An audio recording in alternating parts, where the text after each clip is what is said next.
आज के पहले सेगमेंट का आगाज़ करते हैं। और ये सेगमेंट जो हमारा होता है, इसमें हम बात करते हैं ट्रेंडिंग स्टॉक्स की।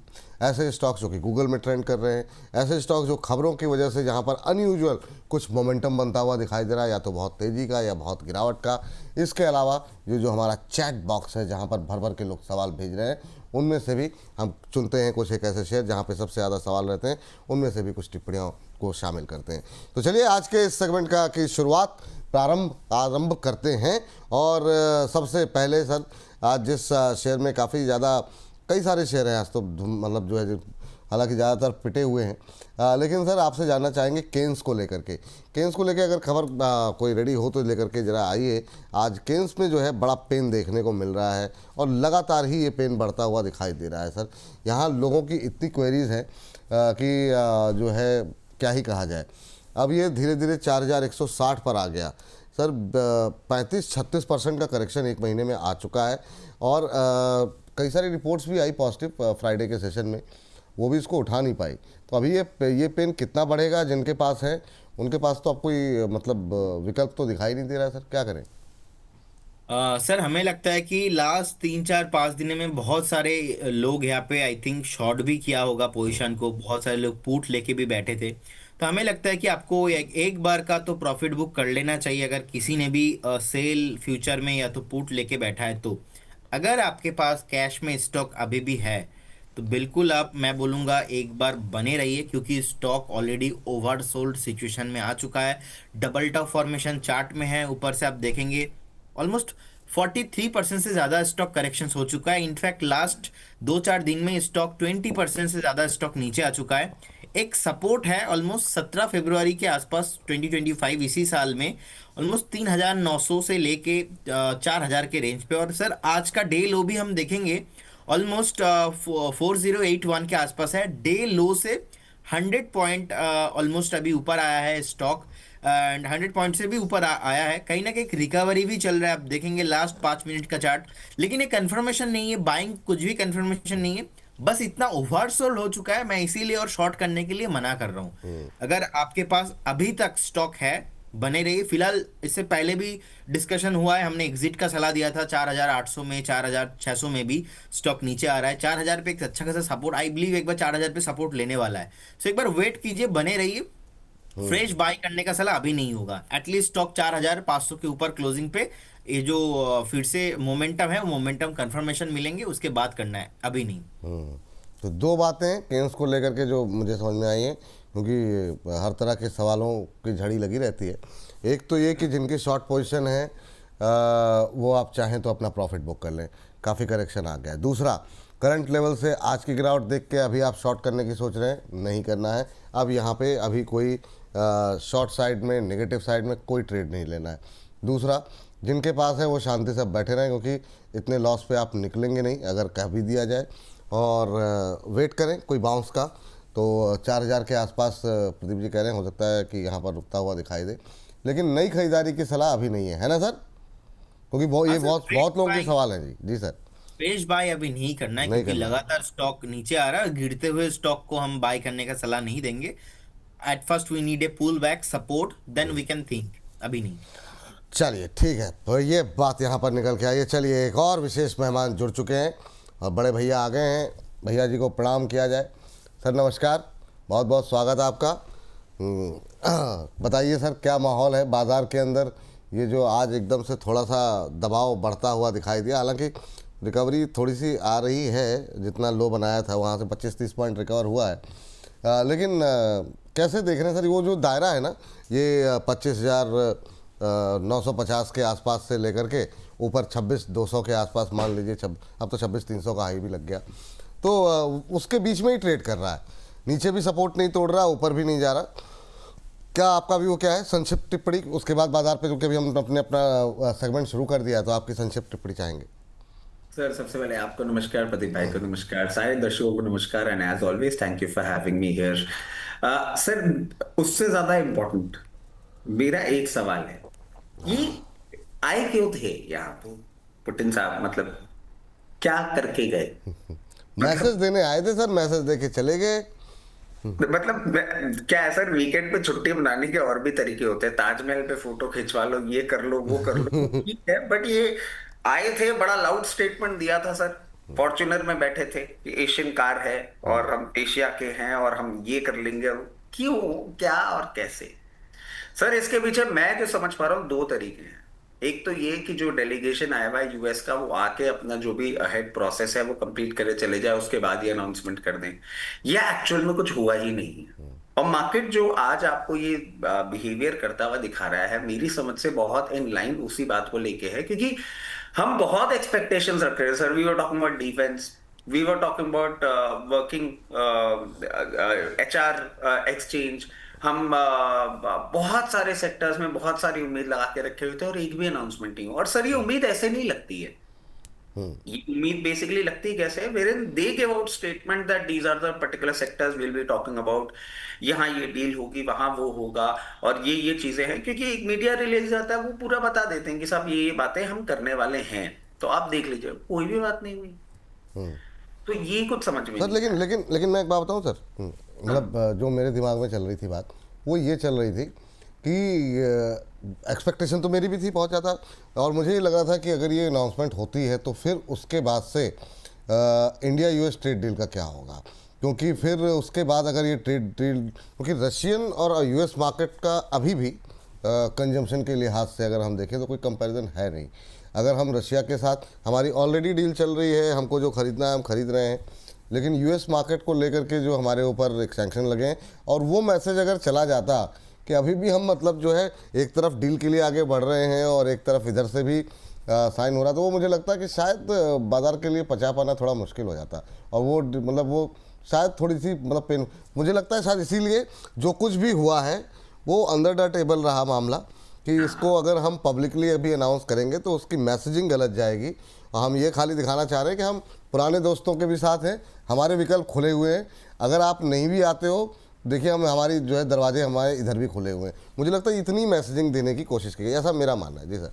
नहीं नहीं सर, बिल्कुल सही। मतलब जैसे आज अगर हम देखें आज के शो में आपका जिस तरीके से प्रदीप भाई का कलर कॉम्बिनेशन मैच कर रहा है, वो यही मैसेज दे रहा है कि भाई तुम बाहर के ही हो, हमारा जो चल रहा है वो अलग है। बट इतना लाउड एंड क्लियर नहीं होना चाहिए, इसलिए सिर्फ कलर कोऑर्डिनेशन के साथ आप बैठे हुए हैं।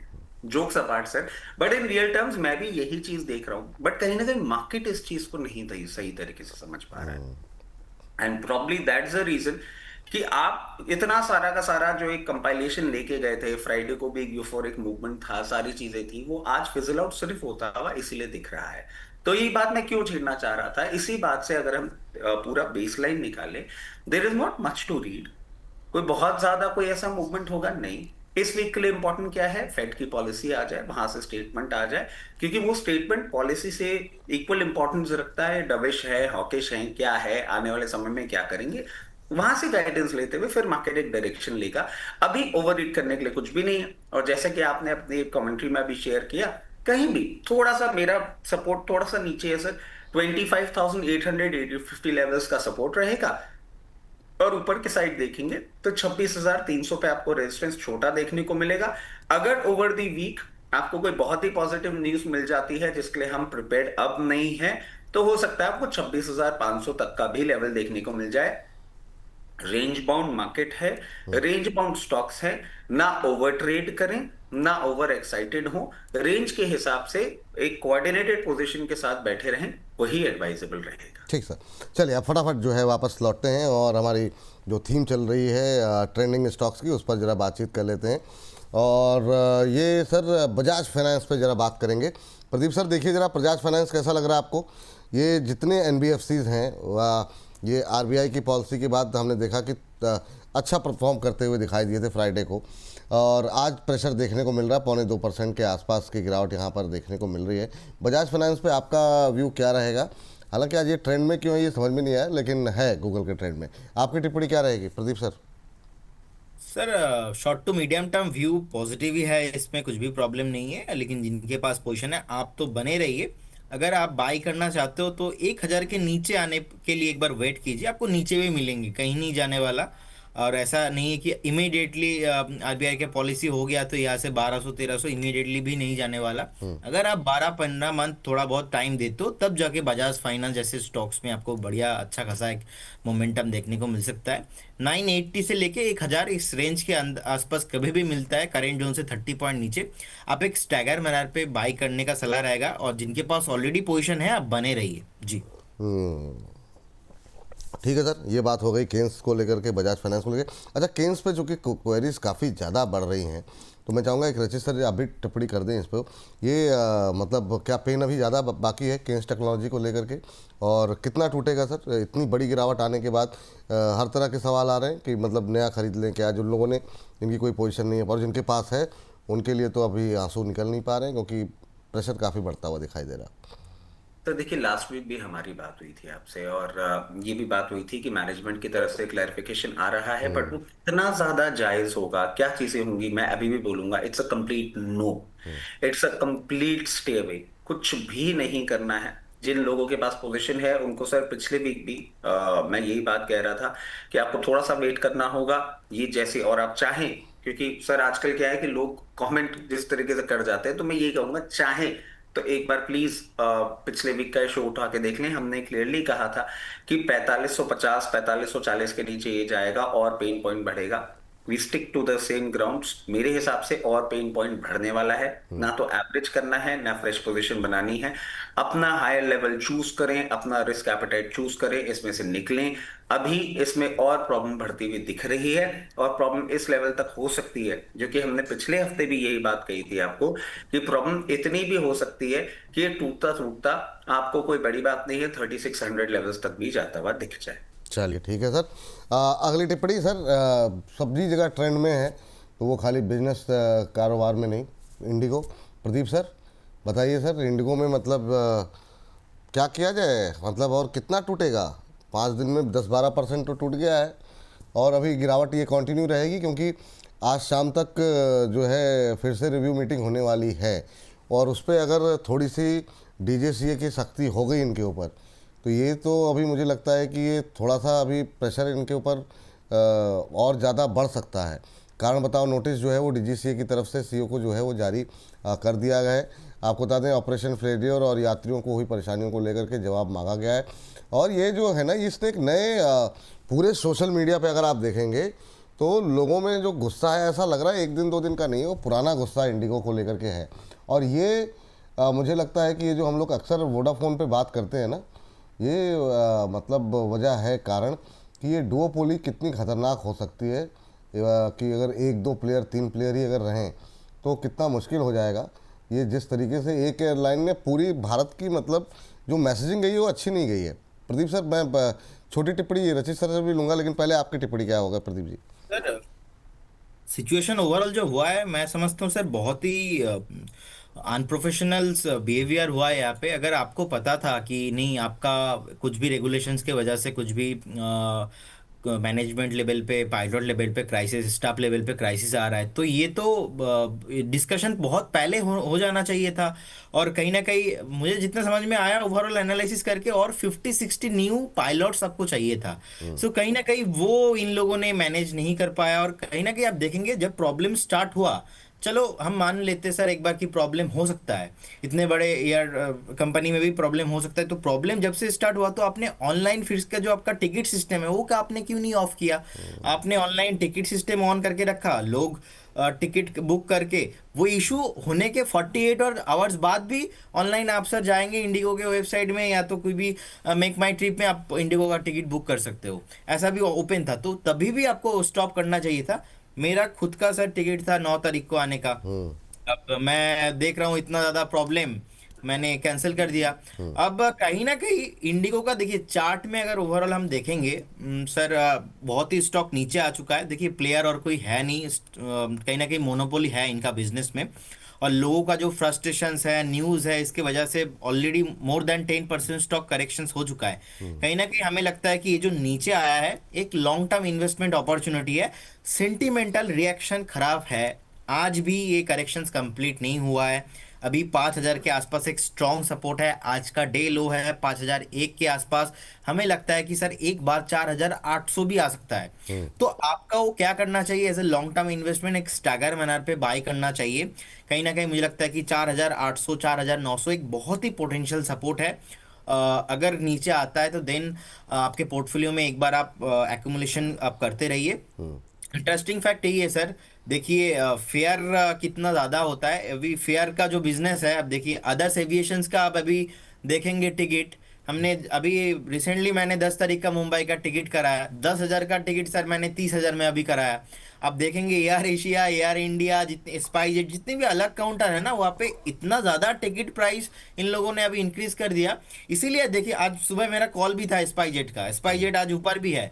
तो इनका जो डायरेक्टली बेनिफिट होने वाला है ना, वो स्पाइस जेट को होने वाला है। एज ए इन्वेस्टमेंट नहीं, एज ए सेंटिमेंटल मोमेंटम, बस 2-4 दिन 5 दिन के लिए हमें लगता है कि 38 तक जाना चाहिए। 31 के आसपास का एक स्टॉप लॉस, 38-40 तक एटलीस्ट प्राइस कंटिन्यू होना चाहिए। तो आज जब मैंने सुबह कॉल दिया था 32.5 33 के आसपास का था, 36 38 दोनों मेरा टारगेट था, उसके बाद ऊपर भी आया है। लेकिन सर इंडिगो सर अभी भी मुझे लगता है कि बहुत ही अनप्रोफेशनल बिहेवियर्स यहाँ पे हुआ है। बहुत सारे लोग, मतलब कोलकाता में तो सर आज इतना शादी चल रहा है, बहुत सारे दूल्हा पहुंच नहीं पाया। मैं तो देख के समझ नहीं पा रहा हूँ कि मैं रोऊं मैं क्या करूं। मेरे ही घर के, मेरा एक दोस्त का दादा है, उनका शादी था, वो भाई साहब थे दिल्ली में। अब बाद में क्या करे, वीडियो कॉल में पूरा शादी उनका कैंसिल हो गया इंडिगो के चक्कर में। बहुत सारे लोग बाहर उनको जाना था, तो सर बहुत दिक्कत हुआ। और मुझे लगता है कि ये फ्रस्ट्रेशन भी लोगों को नहीं नहीं, इस अभी पर एक्शन होना चाहिए सर। मतलब ये बात तो इसमें कोई दो राय नहीं है कि मतलब ऐसी मतलब मनमानी तो नहीं होनी चाहिए ना, कि मतलब जिस तरीके से क्राइसिस को बढ़ने दिया कंपनी ने ऑफ गवर्नमेंट की तरफ से, मुझे लगता है कि एक मतलब एक नज़ीर तो पेश करनी चाहिए कि मतलब ऐसा नहीं है कि मतलब अगर आप 2-3 प्लेयर हैं या 1-2 प्लेयर हैं तो कुछ भी कर दें। तो ये मुझे लगता है एक नज़ीर तो पेश करनी चाहिए गवर्नमेंट की तरफ से भी। बाकी देखते हैं क्या होता है। लेकिन रजनीश सर, मैं संक्षिप्त टिप्पणी तो इस पर जाऊँगा, लेकिन मैं आपसे ये जानना चाहूँगा, आपदा में अवसर को लेकर के मैंने आपसे सवाल पूछा था शनिवार के हमारे शो में छोटे शहर में, आपने मना कर दिया सर। और ये देखिए क्या वही मामला हुआ कि आपदा में अवसर स्पाइस जेट जो है वो बन करके आया, और आज जो है धुआंधार रफ्तार जो है देखने को मिली, और इंट्राडे में इसने आज जो हाई लगाया वो 35.50 का है। और ये जो है, जिन लोगों ने अभी तक हमारा ये कार्यक्रम नहीं देखा है वो लोग जा कर के देखें। इसमें तमाम जो 200 रुपये से सस्ते शेयर हैं उस पर जो है आपको राय मिलेगी। ग्रो, सुजलॉन, वोडाफोन, यस बैंक, स्पाइस जेट, इन तमाम चीज़ों को, और जे NFL, RCF, इन तमाम शेयरों को लोगों के डिटेल में हुई बात है। जी रजनीश सर। सर पहले एक चीज समझ लेते हैं, बहुत बेसिक। ये जो नॉर्म था ना, this was updated 1 year back. You had 1 year timeline. Problem नवंबर से चालू हो गई थी। मैंने जैसे आपको अपडेट किया था, Thursday I fought with Indigo, Friday was my time, I fought with spice jet. I was in the airport both the days. और सर बहुत क्लियरली मैं आपको बता देता हूं, कुछ प्रॉब्लम थी, कुछ प्लानिंग करी गई थी। और ये मैं आपको क्यों बोल रहा हूं, व्हाट दे वर डूइंग। और जितने भी हमारे दर्शक हैं जो ट्रैवल किए हैं इस टाइम ड्यूरेशन में, उनको पता लग जाएगा, 5-5 घंटे की फ्लाइट्स को ये मर्ज करने की कोशिश कर रहे थे कि एक ही फ्लाइट उड़ानी पड़े। और प्रॉब्लम हमने बता दी है, हम जहां पे इसको पैसे बचा सके। पैसे कैसे बच रहे थे, कैंसिलेशन, हाथ के हाथ रिफंड ले लीजिए, नई टिकट कराएंगे, नई प्राइस पे होगी। रीस्केड्यूल जब नेक्स्ट अवेलेबल होगा, 2-3 दिन जब होगा तब दिया जाएगा। तो देखो कैटेगरी जिन्होंने वो भी ले लिया। कुछ हमारे जैसे थे जो बोले कि नहीं हमको तो चाहिए flight, whatever time you make us fly, I want to reach, I had a meeting, मेरे को जाना है तो जाना है। हम लोगों को इन्होंने 8 घंटा ग्रिल किया एयरपोर्ट, और उसके बाद थोड़ा सा एक खाने को दे दिया, सारे लड़ाई झगड़े हो गए। What I am trying to tell you is, ये मनमानी इनकी चल रही है। DGCA ने जो शो कॉज नोटिस दिया है, उसके साथ साथ गवर्नमेंट की तरफ से आपका एक प्राइस कैप का भी अनाउंसमेंट आ गया है। I don't see Indigo getting spared. क्योंकि सर एक और चीज है, हमारे गवर्नमेंट डिपार्टमेंट्स अब बहुत क्लियरली एक्टिवली पार्टिसिपेट करते हैं। मुझे लगता है इंडिगो की परेशानी और बढ़ने वाली है। और सर इसीलिए मैंने आपको कहा था कि इंडिगो तो ऑब्वियसली लोअर लेवल्स पे और आता हुआ दिखेगा। इसमें एक और चीज मैंने ऐड कर दी थी सर, GMR एयरपोर्ट पे आपने मेरे से पूछा था, मैंने कहा था नहीं, GMR एयरपोर्ट भी अभी आपको नीचे आता हुआ दिखेगा, 98 रुपए के आसपास। आज 101 रुपए 22 पैसे का लो मार दिया है।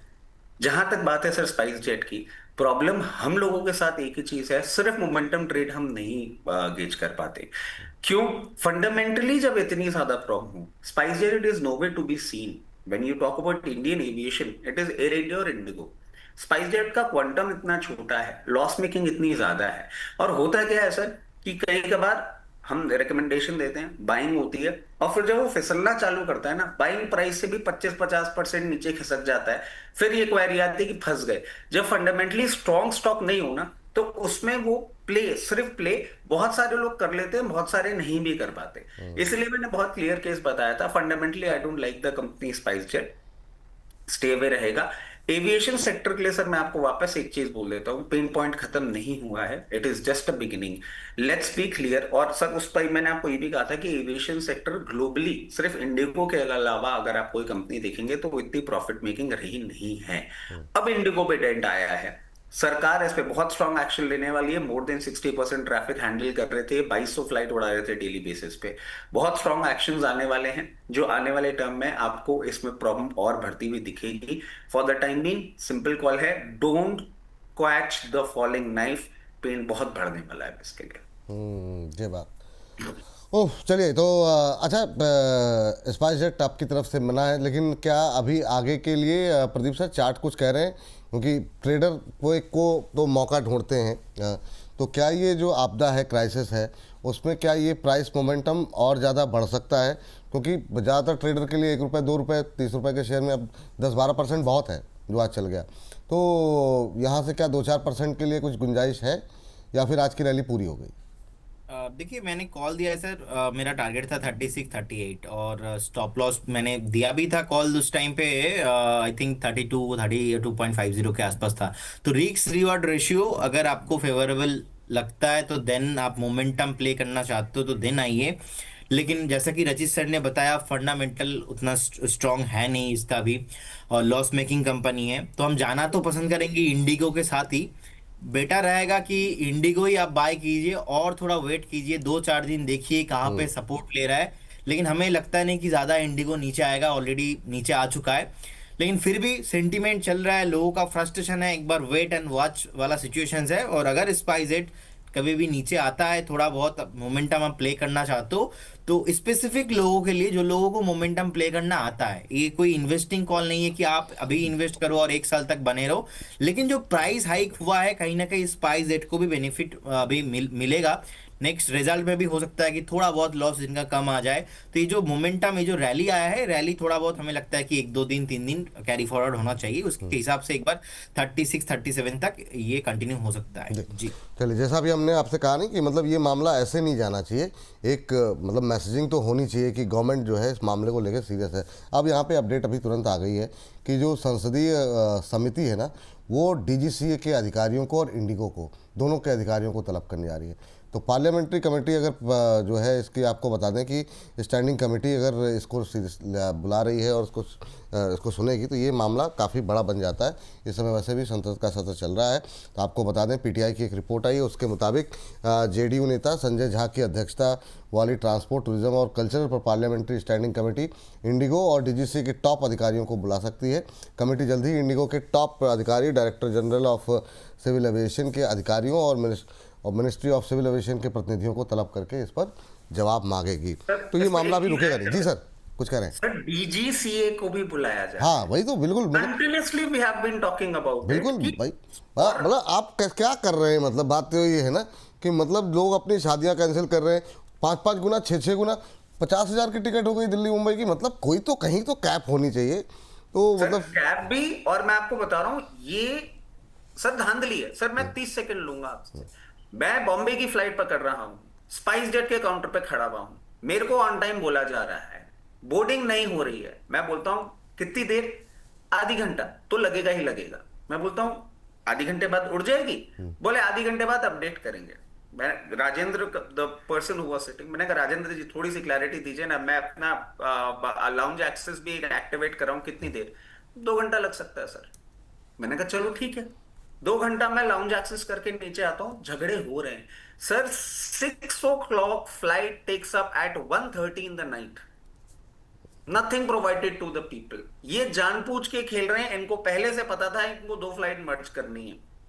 और जो मैं आपको बोल रहा हूँ ना, कैंसिलेशन में इनका बेनिफिट क्या है, कैंसिलेशन में इनका बेनिफिट ये है, आप उस टाइम लूर हो जाते हो कि मेरा पैसा सिक्योर हो रहा है, but next moment you see the flight ticket, आपको पता लग जाता है क्या खेला आपके साथ खेल लिया गया है। ये आपकी 10,000 की टिकट का आपको 30,000 रुपए पेमेंट देना है कल ही के दिन, and there you fall for it.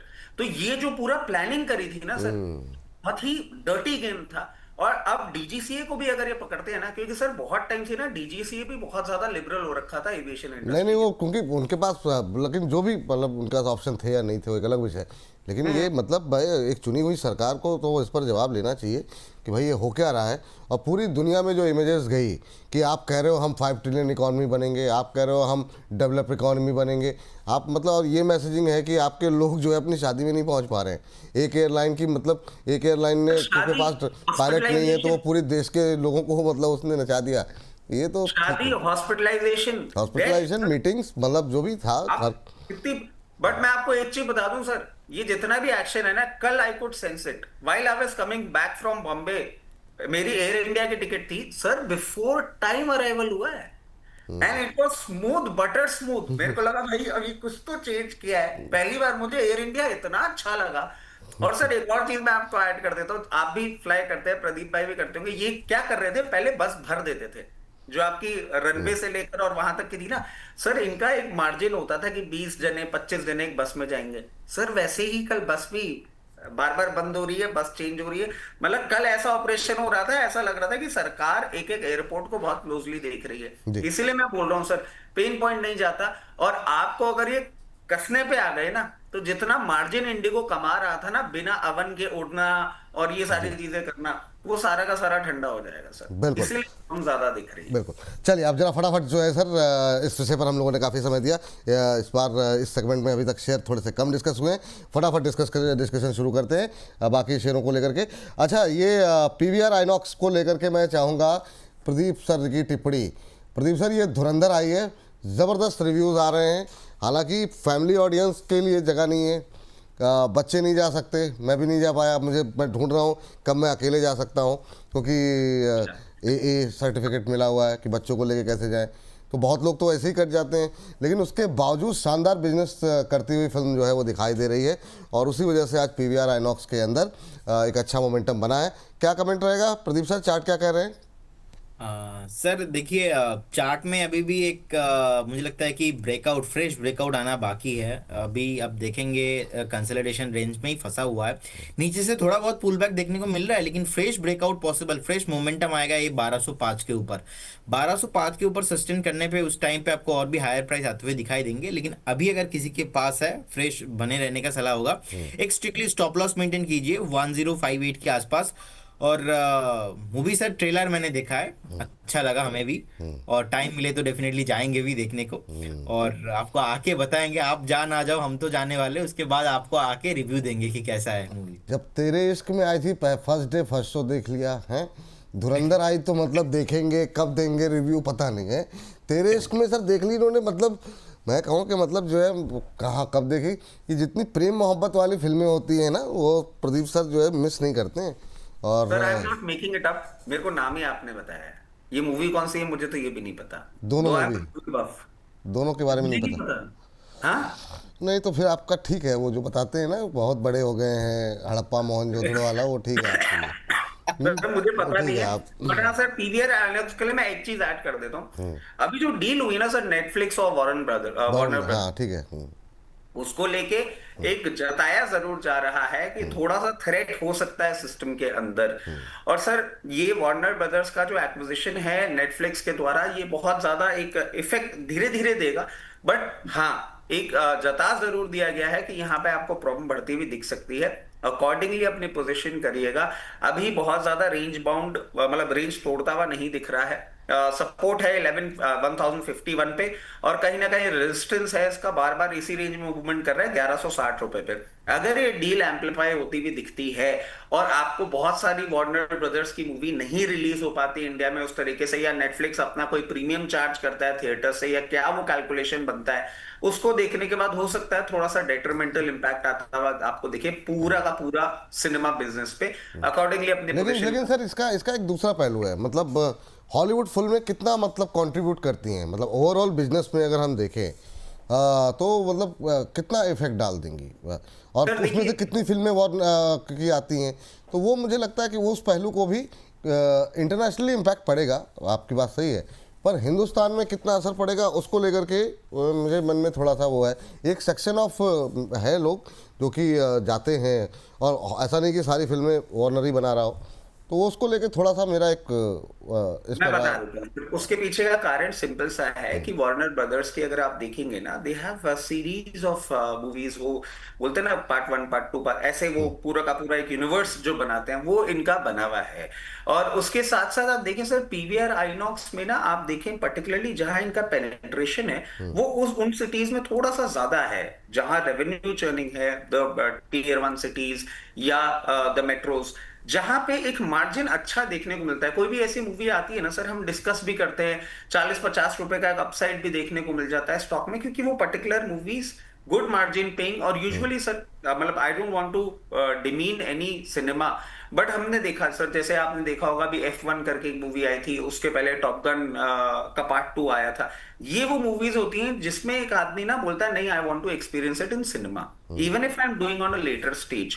And once I step into the cinema, मैं अकेले तो देखने जाऊंगा नहीं, विद फैमिली जाऊंगा, उस तरीके से ही पॉपकॉर्न और सब कुछ होता है। आदमी बोलता है नहीं यार, it's experience that I am here for. ठीक। तो वो रेवेन्यू पे सर फर्क जरूर पड़ता है। चलिए ठीक। अब रेवेन्यू पे थोड़ा सा एक फर्क चलिए पड़ता है। चलिए चलिए इस पर थोड़े से विचार हम लोग के अलग अलग हैं, लेकिन अभी के लिए धुरंधर जो है बिजनेस अच्छा कर रही है और तेरे इश्क में ऑलरेडी हिट हो गई है, तो उसका असर शेयर प्राइस में इन दो फिल्मों की वजह से देखने को मिल रहा है। और जिस तरीके से रिव्यूज़ आ रहे हैं, मुझे लगता है कि वर्ड ऑफ माउथ से अभी ये बिज़नेस और बढ़ता हुआ कम से कम 1-2 वीक ऐसा लग रहा है। बाकी प्रदीप जी रिव्यू क्या ही करेंगे, मैं कोशिश करूंगा कि मैं ही उनको रिव्यू दूं जितनी जल्दी मैं समय निकाल पे। अगर नहीं अकेले, सर, ये 10 तारीख को बॉम्बे जा रहे हैं ना, तो इनको दिखा देंगे फिर वहां। हाँ ये हो सकता है कि वहाँ मतलब जो है वहीं पर उनकी, अब या तो उनको दिखाएंगे या बैठ करके पिक्चर की कहानी सुनाएंगे, अब दो में से किसके लिए तैयार होते हैं वो देखना होता है। चलिए आगे बढ़ते हैं और ज़रा फटाफट, आज जो है मुझे लगता है ऐसे ऐसे विषय निकल के आ गए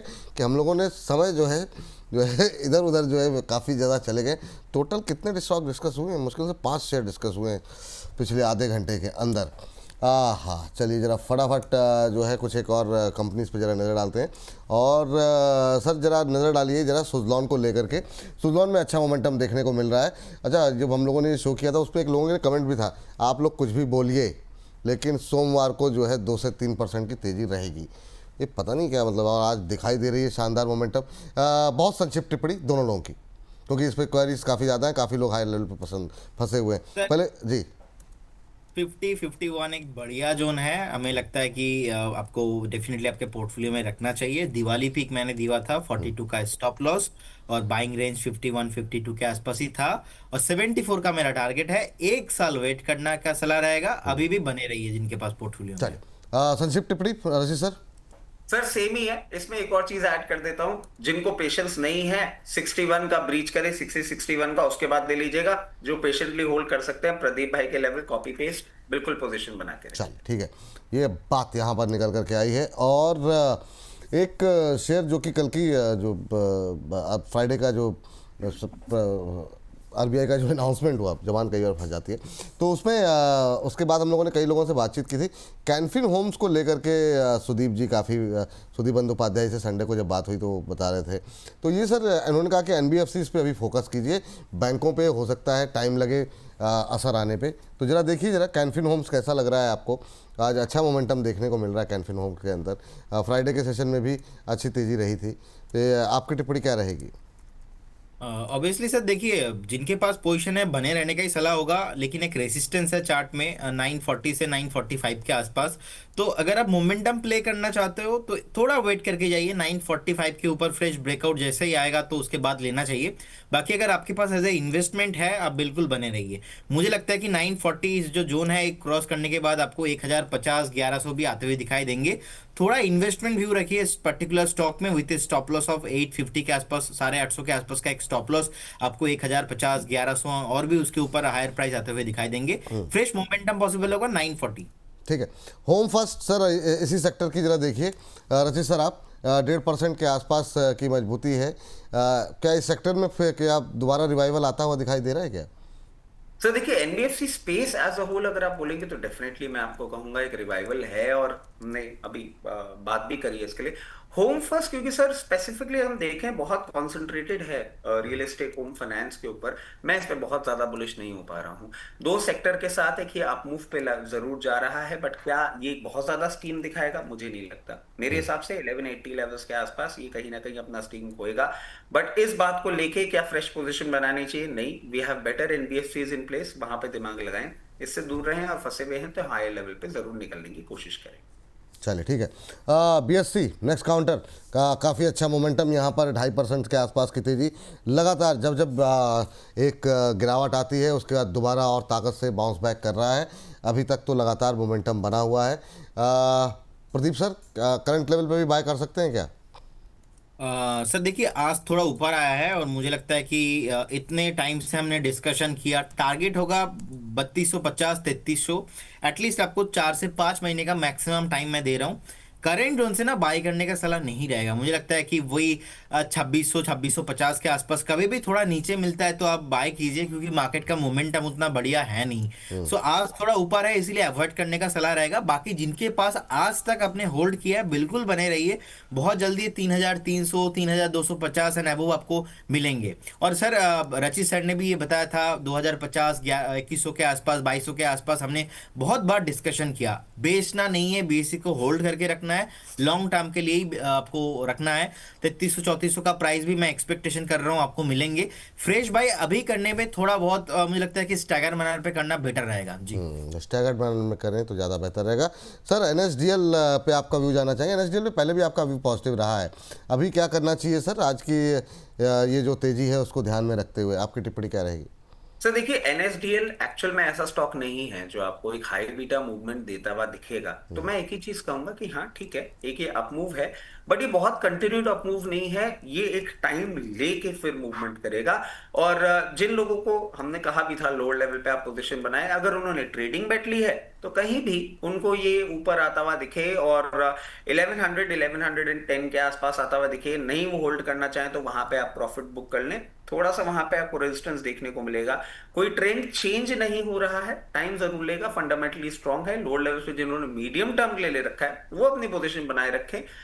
मैं समझता हूं अगले क्वार्टर के जब तक नंबर्स आते हैं, चीजें इंप्रूव होती हुई दिखती हैं, आपको 1225 1250 रुपए तक के लेवल्स भी दिखा सकते हैं। जब बात यहाँ पर निकल के आती हुई एनएसडीएल को लेकर के, चेन्नई पेट्रो आप देखिए सर जरा फटाफट। प्रदीप सर कैसा लग रहा है? फिर से रिकवरी है और काफ़ी क्वेरीज यहाँ पर हमारे पास रही हैं। लोअर लेवल से थोड़ी थोड़ी कोशिश कर रहा है दोबारा बाउंस बैक करने की, क्या सलाह रहेगी आपकी? बाउंस बैक करने का तो कोशिश हो रहा है, लेकिन ये फेयर वैल्यूएशन नहीं है। मैं एक बार 820 825 के आसपास बाई करने में पसंद करूंगा। करेंट जोन से भी मुझे लगता है कि 150 पॉइंट 120 पॉइंट नीचे आ सकता है। एंड कभी भी आता है तो उस केस में मैं कंफर्टेबल रहूंगा। बाकी अगर किसी के पास है तो आप बने रह सकते हो एज ए लॉन्ग टर्म के लिए, लेकिन फ्रेश बाई करूंगा मैं 825 से, उससे पहले नहीं। 825 से, चलिए ठीक है। सर एक जरा बताइए जरा मॉसिप, ये 200 तो आ गया सर, और बहुत लोगों की क्वेरीज हैं यहाँ पर भी। अब ये जिस तरीके का दबाव बढ़ रहा है, कहाँ जा कर के ये सपोर्ट लेगा और कहाँ पर लोग कह रहे हैं एवरेज कहाँ करें, क्योंकि जितना गिर करके एवरेज करते हैं वो उससे नीचे पहुँच जा रहा है। संक्षिप्त टिप्पणी आपकी क्या रहेगी सर? सर संक्षिप्त टिप्पणी यही रहेगी कि आपको पहले भी बोला गया था 196 94 98 ये लेवल्स हैं जहां पे ये लेके एक बार सपोर्ट लेगा, बाउंस बैक करेगा। और ये सर फॉल के टाइम पे प्रेडिक्ट किया था जैसे इसने 244 का लेवल्स तोड़ा था। आप अगर इसका चार्टिकल पैटर्न्स चेक करेंगे, 24 नवंबर सपोर्ट लिया, उसके बाद आपको एक अपसाइड दिखा है 226। ये लेवल इससे 3-4 रुपए और नीचे एक बार ये सपोर्ट लेता हुआ आपको दिख सकता है, वापस एक अप मूव आपको बनाता हुआ दिख सकता है। मगर अगर आप इसमें फ्रेश पोजीशन ढूंढ रहे हैं और इन लेवल्स पे फ्रेश पोजीशन बनाते हैं या एवरेज करते हैं, मैं आपको एक स्टॉप लॉस और सुझाना चाहूंगा जो कि निकल के आएगा 188। मतलब आप 196 पे लीजिए, 188 का स्टॉप लॉस रखिए, 224 का पहला टारगेट, और 224 को ब्रीच करता है तो आपको 240 तक के लेवल्स दिखा सकता है। अकॉर्डिंगली अपनी पोजीशन मैनेज करिएगा। जो पहले मूवमेंट आपने देखा है वो अभी रिपीट नहीं होगा इतनी जल्दी, उस मानसिकता के साथ ट्रेड करिएगा तो थोड़े से सेटिस्फाइड रहेंगे। ठीक है सर। प्रदीप सर जरा लेटेंट व्यू पे एक नज़र डालिए। 8% की तेज़ी है, कोई अपॉर्चुनिटी तलाशी जा सकती है क्या? करीब 7.25% आज अच्छा मोमेंटम बनता हुआ दिखाई दे रहा है। सर जिनके पास पोजीशन है डेफिनेटली बने रहने का सलाह होगा, लेकिन फ्रेश पोजीशन सर यहाँ पे बिल्ड करना रिस्की हो सकता है। अभी भी मोमेंटम मुझे लगता है कि 510 15 के आसपास जा सकता है, लेकिन एनवायरनमेंट उतना अच्छा है नहीं, अभी भी देखेंगे। सो डिक्लाइन स्टॉक्स मोर देन 2133 और एडवांस देखेंगे 763। तो ये जो उछाल आ रहा है ना, एनवायरनमेंट अच्छा नहीं होता है तो ये उछाल टिकते नहीं ऊपर की साइड में, तो कहीं ना कहीं घूम फिर के दोपहर तक नीचे आ जाएगा। वो उतना दम नहीं है इसमें, तो एक बार वेट कीजिए अगर आपके पास है एज ए इन्वेस्टमेंट, लेकिन फ्रेश बाई का सलाह नहीं रहेगा। ठीक।